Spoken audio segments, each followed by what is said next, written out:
The ABC Television Network presents...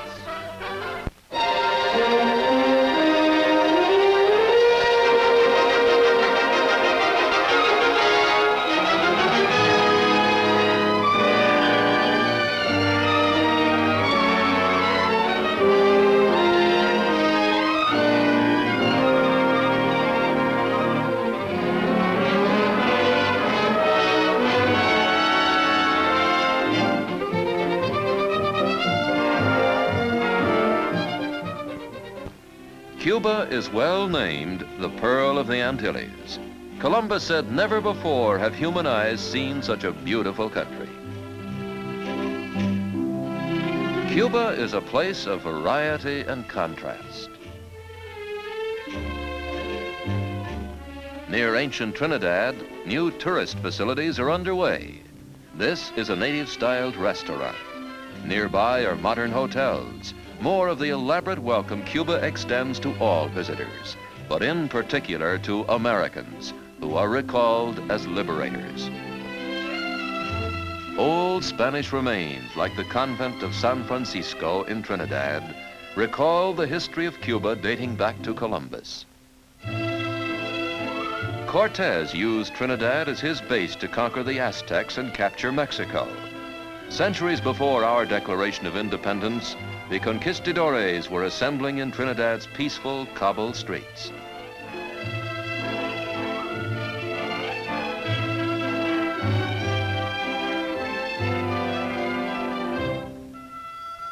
Today, the entire city is dedicated as a national monument, and the Cuban Tourism Commission is sponsoring the development of modern tourist facilities, particularly hotels and roads. These will create contrasts in a city that has changed little in 3 centuries.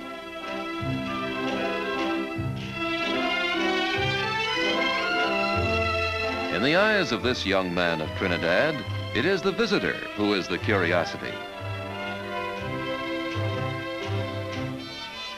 Near Trinidad, this brand new tuberculosis hospital overlooks the sea. It cost $8 million. And proves that social welfare has become a dynamic force in Cuba.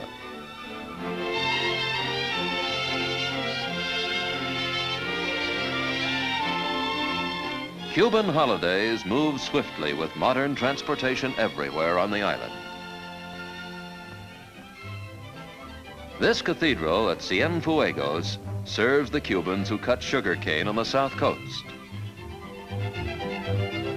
Here, the past lives in a great tree planted where the city was founded 4 centuries ago.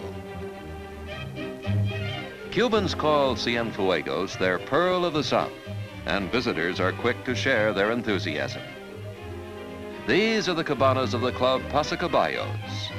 With this relaxing atmosphere as a base, the visitor may enjoy an incredible variety of diversions in the Bay Area, ranging from pigeon shooting to rowing contests. The less athletic will enjoy the pond-like calm of Agua Bay, which is typical of Cuba's southern coastline.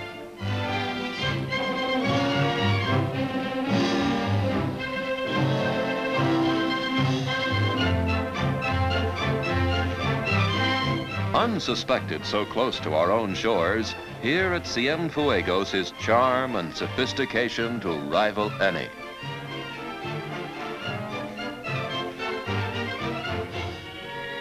Not far away is a rare treat of a different order, a spectacle in botany.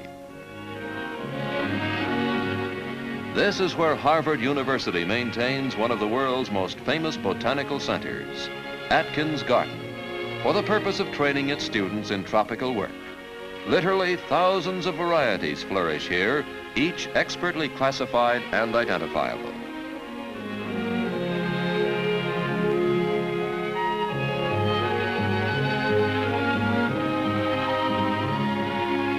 A wonderland of growing things. Atkins Gardens gives that vivid sense of being in the tropics. Nature bestowed herself generously inland, too. Note these odd geological formations in the Vinales Valley, 130 million years old. Incongruous wonders in the fertile ranch lands. But it remains for Havana, the capital city, the Paris of the Americas, to provide the visitor with a true profile of the Cuba of today. Since the Spanish-American War, Cuba has been developing as a proud sovereign neighbor of the United States. Havana is actively proud of its history. Floral tribute to Jose Marti. He instigated the revolt which won long-sought independence from Spain. Cathedral Square fairly radiates a Spanish colonial charm through Havana. Christopher Columbus was buried in this church for more than a century. Here, the mellowed heart of the old city. Long ago, whoever planned Havana allowed room for horses to pass, but failed to foresee the day of the sedan. Actually, driving is not difficult, but beware of the one-way signs.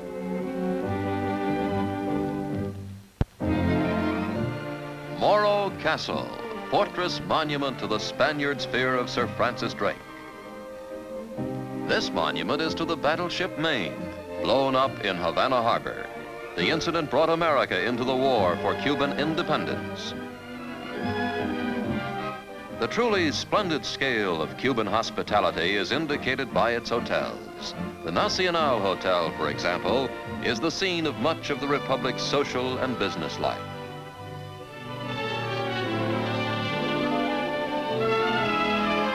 The Nacional is one of the finest and largest tourist facilities in the Indies, with a fame that is worldwide.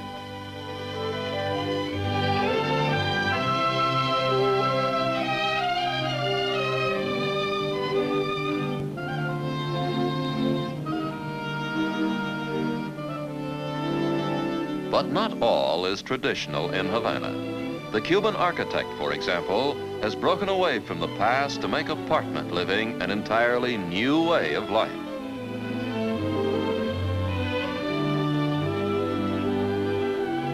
Roadways are planned with the idea that motoring should be a form of recreation.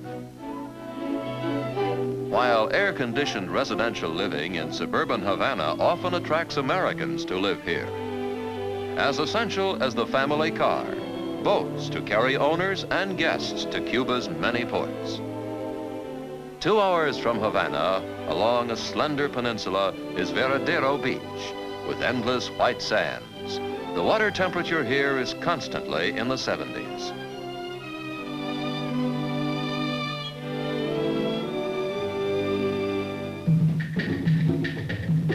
The rumba, international anthem of Cuba, is heard all day at Veradero. Planes fly directly from Miami to the airstrip here, so that a Cuban holiday may begin on the beaches.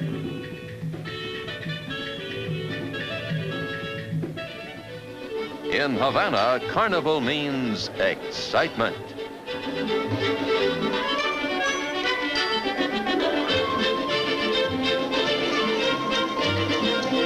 On the weekends preceding Holy Week, the night reverberates to the brilliance and the crescendo of the comparsos.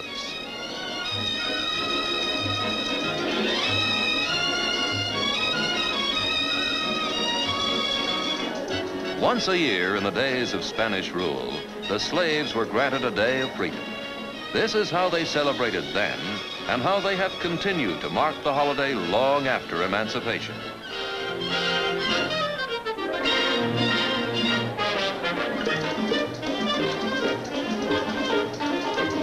The comparsos are from the neighborhoods of Havana, each group representing a tribe, the identity of which has survived time. The comparsos rehearse weeks in advance their own highly individualistic music and dances. Lanterns and costumes are elaborately styled. Then, on carnival nights, all compete for a championship in sheer riot and splendor.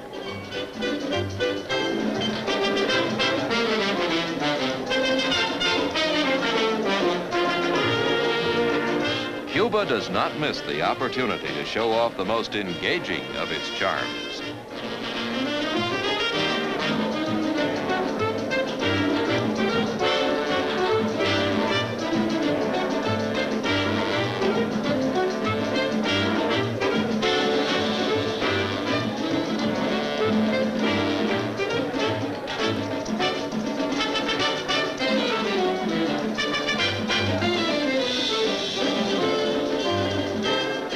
Though the parade is named for the comparsos, everyone participates. For the carnival, no expense is prohibitive, no effort too much.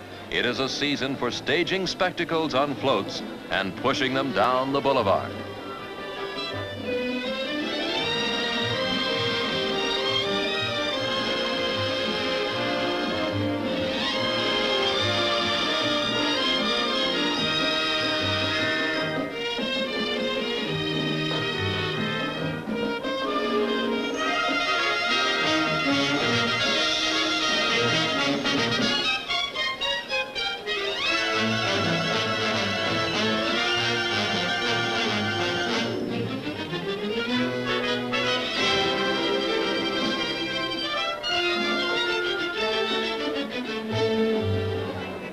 In the square, along the promenades, the festival whirls on and on for the entertainment of all, with a growing, tireless madness far into the night.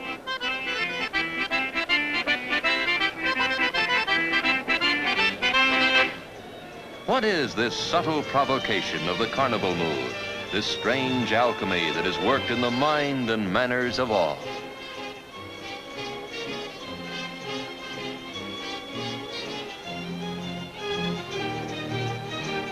Sometime during the riotous night, silver crowns find their way to lovely heads. And the new royalty is greeted with salutes from the heart.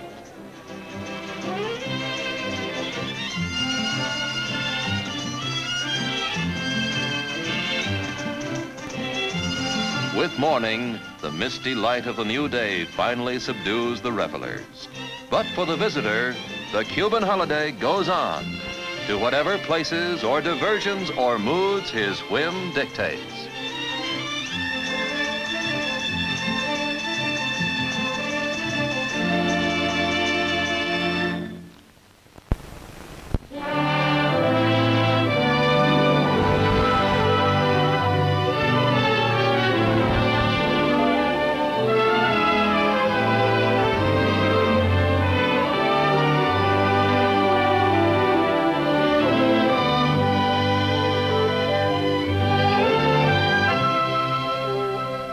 It's the kind of island you can dream about. No hustle and bustle, no problems.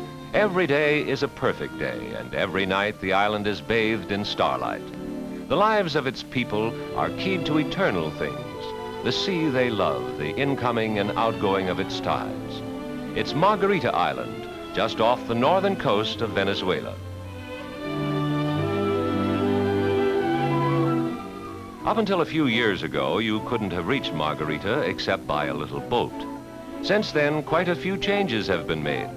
However, they haven't altered Margarita's way of life, and they're not likely to, for nobody can change the sea. But change has made the island more accessible.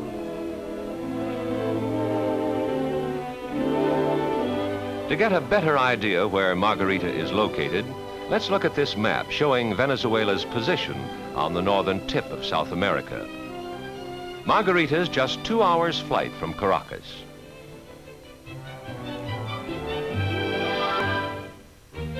You'll find plenty of taxis in Margarita's larger towns. This is Porlamar. Its name means by the sea, and streets here are much wider than in most Spanish colonial towns. Venezuela is turning Margarita into an exotic vacation spot. The big game fishing offshore is probably unequaled in the Caribbean. And as you can see, the island's handicrafters are now catering to the tourist trade.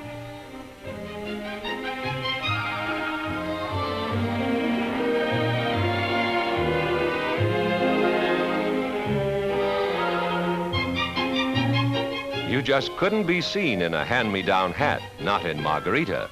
These hats are made of sisal, grown on the island.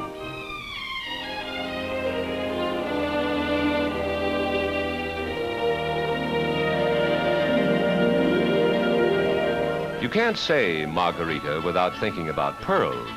The Spaniards and their descendants have fished for pearls in Margarita's waters for over 400 years. They're still known as among the richest beds in the world. Venezuela's government has very wisely outlawed any mechanical means of gathering the oysters.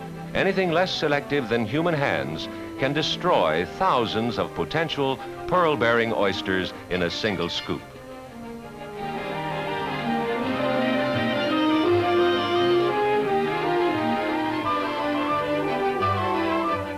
They look casual, these pearl seekers, but there's an excitement in opening carefully chosen oysters that's shared by everybody in town. A pearl that sold for $50,000 was found some years ago. The yield in any 1 year runs about $500,000.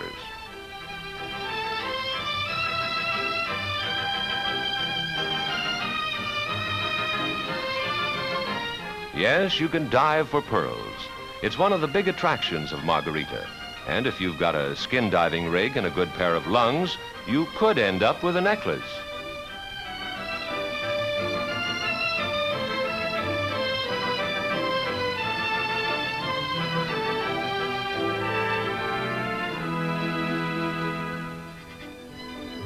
Collecting pearls isn't too important when there's so much fun in just hunting for them.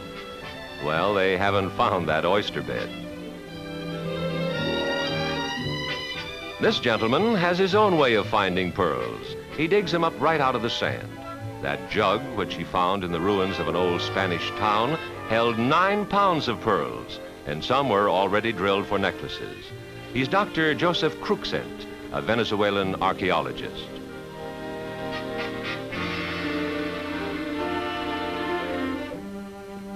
Thousands of glistening beauties fresh from the sea. You could buy the lot of them on Margarita for about $150,000. Not too much if you don't like to dive for them. Old forts, some with highly romantic histories, are still standing on Margarita. They were built as a defense against pirates. Later, when Venezuelans were fighting for their independence, they were a defense against the fleets of the Spanish crown.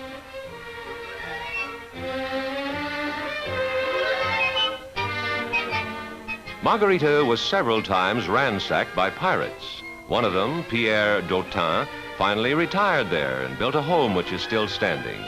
He was the richest buccaneer in the Caribbean and is said to have buried an enormous treasure. An old French cannonball makes a nice souvenir. You never lose sight of the fact on Margarita that you are on an island. It's only 41 miles long and 20 wide. One of the many old towns that dot its 200 miles of beaches is Juan Griego.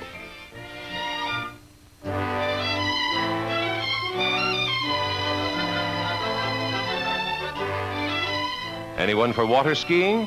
The bay at Juan Griego is perfect for all water sports. The climate has an invigorating desert-like dryness. Margarita's sheltered water is crystal clear with very little surf.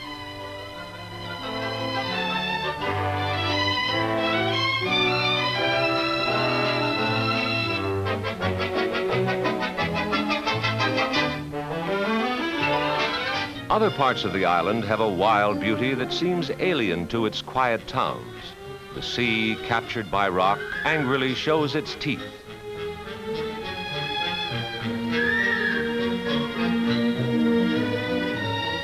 Robinson Crusoe would have felt at home on this stretch of beach, nobody within miles.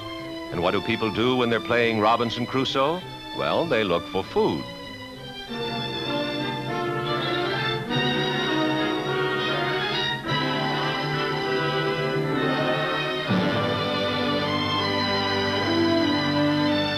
She says she wants that one, the big one. The problem now is how to open it. There's no zipper. Better try a machete. There's no end of things to see and do on Margarita. Hidden bays reveal strange sights, rock formations curiously sculptured by the sea.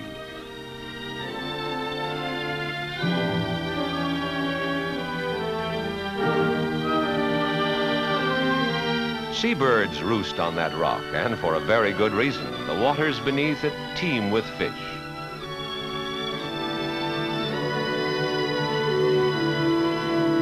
There's a fishing boat coming in now. They've stopped the motor. Mustn't disturb the schools of fish. Fishing is the #1 industry in Margarita. It's even bigger than the pearl industry. Here, the whole town turns out to net the haul. Men, women, and children all lend a hand when the strike is a big one.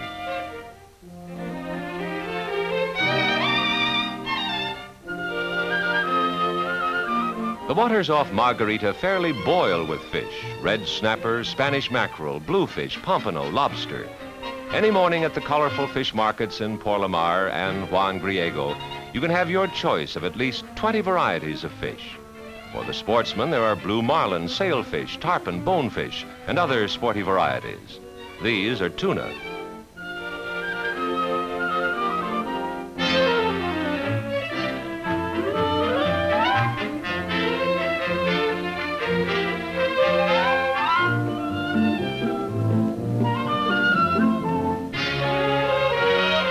It's a great day when a catch like this is made.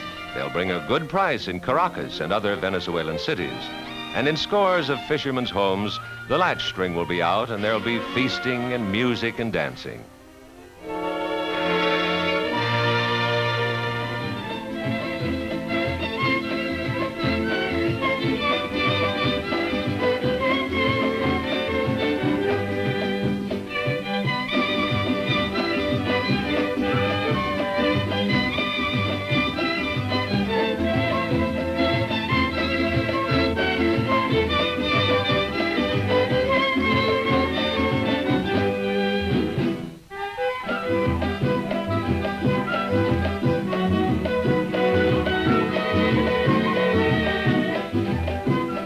This dance grew out of the fishing industry. It tells an eternal story of the fisherman and the fish, a story of thanksgiving, a story of people whose lives are keyed to the sea they love and the gifts it brings.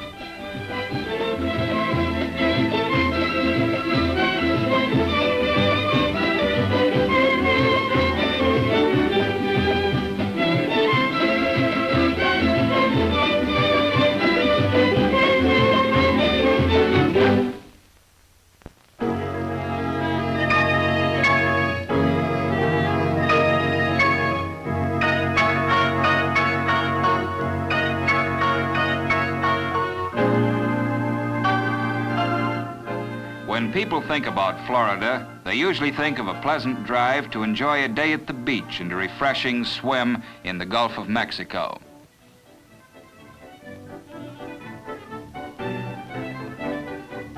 Or perhaps a sail on the waters that surround the sunshine city of St. Petersburg. They think of vast groves of grapefruit and oranges because Florida is famous for its citrus industry. But Florida's farmers are busy with every phase of husbandry. Here at the Pinellas County Fair, just a few miles from St. Petersburg, we have a date to enjoy something unusual, a real county fair right in the middle of winter. In the crowd, you'll find people from all over the country who've come to enjoy the St. Petersburg sunshine. And at the various exhibits, we'll meet the friendly folks of Pinellas County.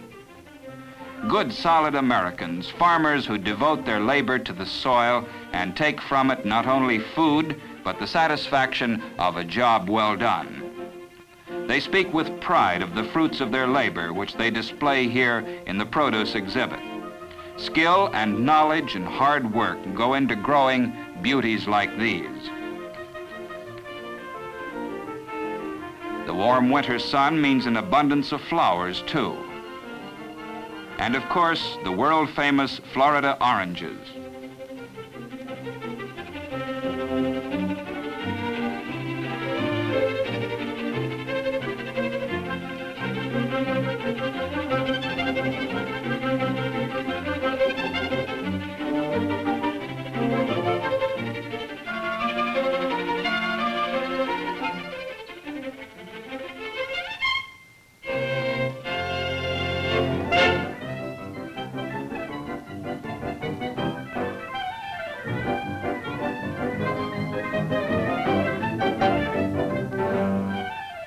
Midway makes a big hit with old and young alike. There's excitement in every sound, every smell. fascination in the games as you try your luck to win a prize. And then there's the thrill of the many rides, the majestic height of the Ferris wheel, and the dizzying whirl of the whip. Are these too tame? Well, they're rides that'll take your breath away.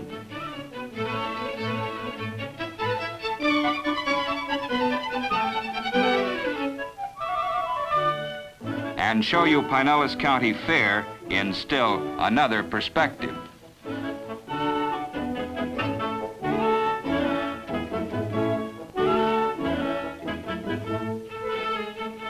These milder rides are fun too.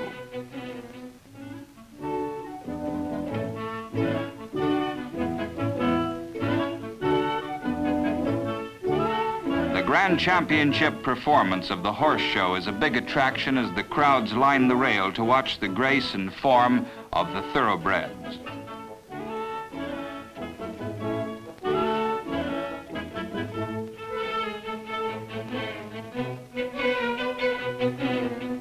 And the color and skill of the quarter horses.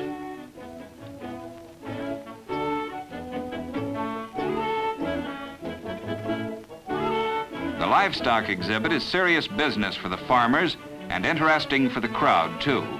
These animals have been carefully bred and cared for, and here their young 4-H owners are vying for the coveted Pinellas County blue ribbons.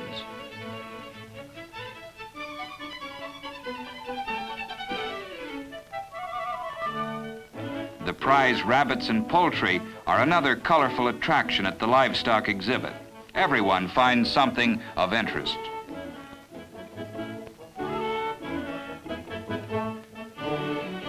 Yes, any way you look at it, the Pinellas County Fair is a pleasant, exciting place to be in the wintertime. And it's only one of the many activities to be found near the famous Sunshine City of St. Petersburg, Florida.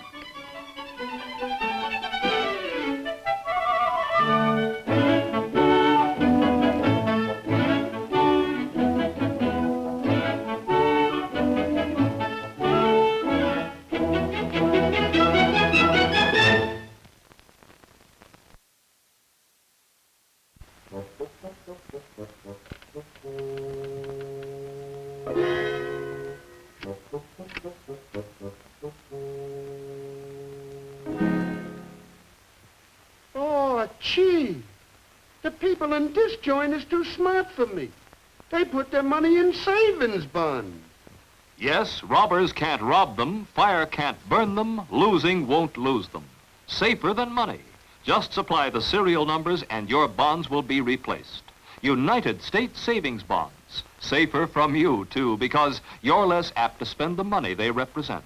And they give you back $4 for every 3 at maturity.